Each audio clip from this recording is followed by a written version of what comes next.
Welcome to the Daily. I'm Simon Borg, together with Dave Agrell today. The U.S. national team, we talk a lot about the lack of depth at forward on the U.S. national team, and I think that problem is beginning to bear itself out in Major League Soccer here in our second week of the season. You had a few teams who seemed that they could have used more depth at forward. You know, we begin with Colorado, a very winnable game they had against Chicago, and they just didn't have that boost off the bench to really help the likes of Casey and Cummings. Yeah, and to finish off the game, they did score twice, which often wins games in MLS. And of course, giving up two relatively soft goals, I think, both set pieces from Chicago. So they could have won that game by scoring more goals, but they could have won that game by doing a better job defensively. So another team that's going to rue its chances was DC. The few chances they created. DC seems, Jaime Moreno, is he that forward? Is he a real forward? Chris Pontius didn't play forward last year, so again, the lack of depth at forward on another team is maybe costing them. Yeah, and it was a real shame to see such a great crowd for that home opener in DC, and they weren't treated really with the sort of display I think that they deserved, and that was a real shame. Two great goals though from Kenny Mansali for New England, so there's always a positive to these things.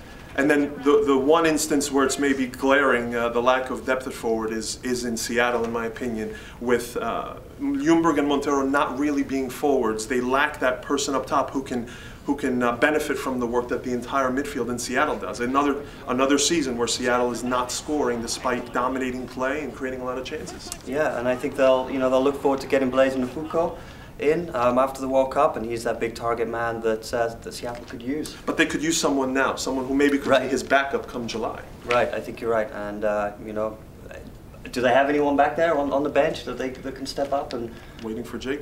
Yeah, right. So there we go. And then the Red Bulls would seem not to have an issue right now at forward between Juan Pablo Angel and Matt Kanji.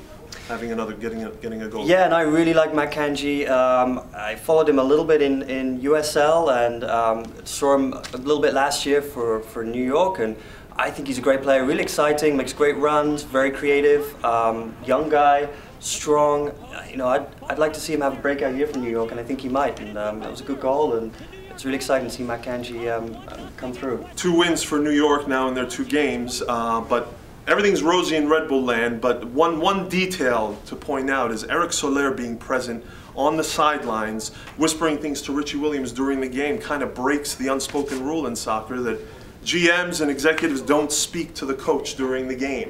Richie Williams seemed not to want to acknowledge him that much during the game, but it stood out. Yeah, I think that was a shame because we've seen Richie Williams knows how to lead that team.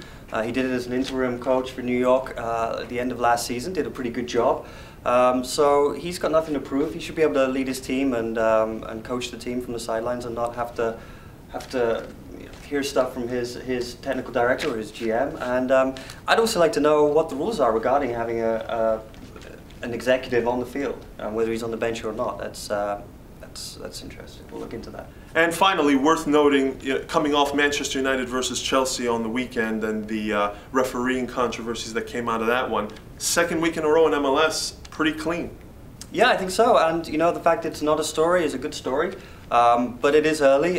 We have 8 games coming up this weekend, lots of action. So I'm sure there'll be some controversy there. But that's part of the game. It's part of the drama, part of the theatre. Bring it on. No major decisions right now, though, that have influenced any games by the referees. So no, I mean you could look at the very first game of the season, the Philadelphia Seattle game. The ejection of Tony Stahl. There's a little bit of debate there, but apart from that, I think overall pretty clean show from the referees so far. And that's it for this edition of The Daily. Check back in with us tomorrow.